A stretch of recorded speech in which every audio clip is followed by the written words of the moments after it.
the fire department comes and they're like, hey, we got a call. Somebody said somebody's committing suicide on this cliff. Was that you? We're like, no, we're good. So tell me what you want, what you really, really want. Oh, tell me what you want, what you really, really want.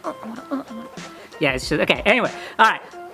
Hello everyone, Ahmed is here, and today I have a guest that I don't have to introduce to anyone. He made realize many, perhaps millions of Taiwanese how beautiful their country is, how many adventures they can have in their home without going anywhere abroad, and also many foreigners learn from him what can you discover while you're staying here. So, say no more, let's say hello to Xiaofei. So I'm from the States, but when I came to Taiwan, I didn't come from the States. I came from China, and before that I was living in Israel, and before that I was living in Nepal. So I didn't just sort of like hop on a plane one day and come to Taiwan. Actually, I took a boat to Taiwan from Xiamen. You took a boat from Xiamen? yeah, and then I took a plane. I didn't stay in Xiamen. I took a plane to Kaohsiung. But I didn't have like a grand vision or intention when I came to Taiwan. I'm a backpacker, I like to travel everywhere, and I had an opportunity to come to Taiwan because I had a friend here. So there wasn't really any special thing about Taiwan that made me come here, but there's lots of, special things about Taiwan that made me stay here. I didn't really have much expectation when I came here because I only realized I was coming here about, 2 weeks before I did come here. So yeah, I just came. It was just, why not? Why not go to Taiwan? It was an opportunity. Why not take it, come here, and I'm glad I did because it's been a really rewarding experience. So how did you come up with all this idea of exploring like waterfalls, like go to the nature? Because if you land in Taoyuan at the airport, even if you take a boat, you see it's very different. But if you move like 50 kilometers more to the east coast, right, to the mountains, it's like a different world. So how did you discover that? Yeah, well, 50 kilometers, it's not that far. No, not at all.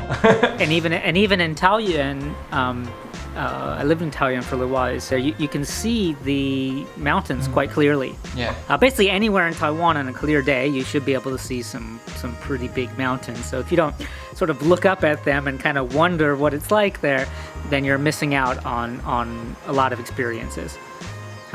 But as for sort of mapping and sharing all these locations, that came afterwards. When I traveled before backpacking, and the reason I was in places like Nepal was for hiking and going into mountains, and so that's what I did when I got to Taiwan. Okay, so you just continue your exploration. Yeah, and it kind of started out as hiking, but morphed into more waterfall stuff because of the permitting system. So it's better now, but it was really awful before for how you'd have to register for the mountain permits, and it made things like doing a 5-day hike or a 7-day hike like pretty much impossible because you had to choose from these menus of predetermined hikes, and there just wasn't many available. So I don't like just going up, a 3-day trip where you're just going like up and then back down. It's not that fun. So that's why I started doing waterfalls, and it's just then it became very enjoyable, and that's why I continue to do waterfalls today. From like small exploration to like a bigger project, like you start your blog, you start writing about this, you start jumping from the cliff in Chijin and do the drone videos. Oh yeah, Chijin's a great place to jump from. Yeah, every time we jump off, the fire department comes and they're like, hey, we got a call. Somebody said somebody's committing suicide on this cliff. Was that you? We're like, no, we're good. Yeah, like, sorry to bother you. Somebody called and we have to come if somebody calls. It became a blog when enough people asked me, where is this, that I just found it easier to just put it on a website and say, here's the link. And I think sort of the innovative thing that I did with that is that I used digital maps. Back then it wasn't as prevalent as it is now, whereas it can draw the line directly onto the map, and then when you load your map into your device, you can see exactly where you are.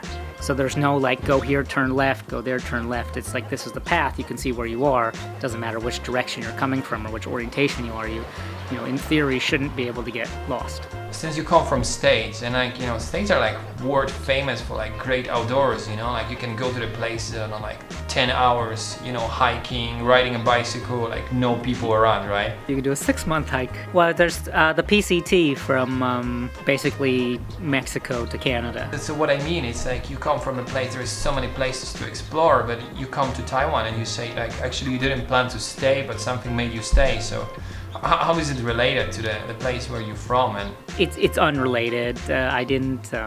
I haven't really explored that much in the United States in terms of nature. Like, I've been places, I've been hiking, been to the Appalachian Mountains, and I've done some kayaking and tubing, things like that, and of course go to the beach, but I haven't really explored on the scale that I have in Taiwan.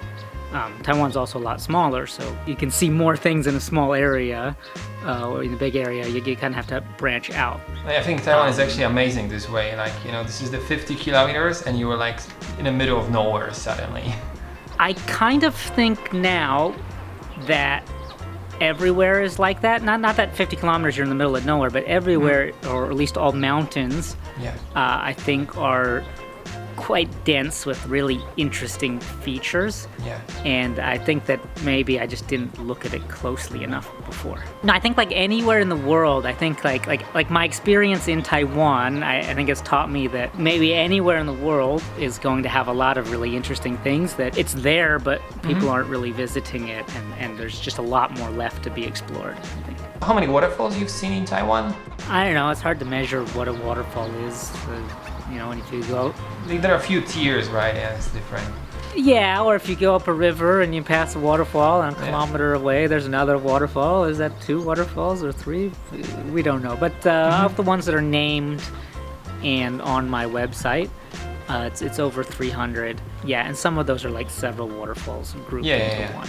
So what is your the best one? Like, if you have to pick like the best fun, the most beautiful at the same time?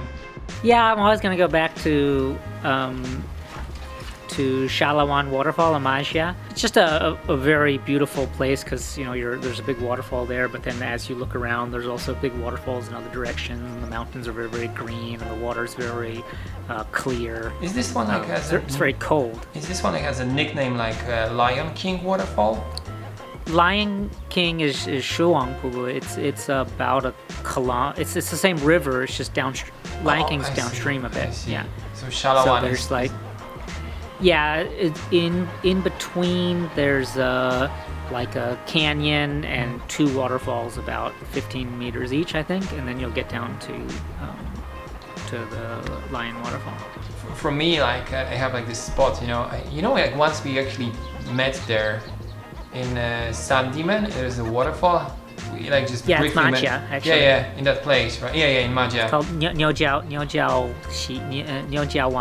Yeah, the one I mean, there are 2-3 tiers, right? If you keep going up, there's 6. But yeah. Oh, really? I didn't know. Yeah, you can go all the way up. You get to a bridge, and then if you continue up the bridge, there's another 6. All right. Wow. Yeah, I didn't know that. Yeah, that tiny river can be a 2-day trip. Really? Wow. Yeah. So anyway, my question is, how do you feel about those places being restricted after some time? Before you could come there freely, and now you need a guide to go to those places. Do you need a guide for Niujiao? I haven't been there in years. Yeah, now you need it. Yeah, it was since last October, I guess. You need a guide to go to the waterfall. I know that's for places. I know that's for places in Wutai. I haven't heard about it for Niujiao, but if they did do that, I think it's the dumbest thing ever. People hire guides for a lot of reasons, basically safety, convenience, and the services they provide, and you should be hiring guides for the services they provide, and not because you're legislated to do so. In Niujiao, water levels do rise in a heavy rain, but in general, there's nothing really particularly dangerous there. It's just not necessary. But in terms of the economics of the village, I don't know. What's happening. Yeah, it probably helps the village this way, definitely. Yeah, if it's become a good economic resource for the village, I think that's pretty good. However, I think it should be sort of like a service value added situation, and not sort of like a legislated. It's kind of kills all the joy to me, a place you can just freely go, and after some time, no, you need a guide for that, and it's just kind of. I use I hire guides in certain situations. Like I went with my friends to Yuemekong in Yilan. It's a place that anybody can go. There's no restriction on it.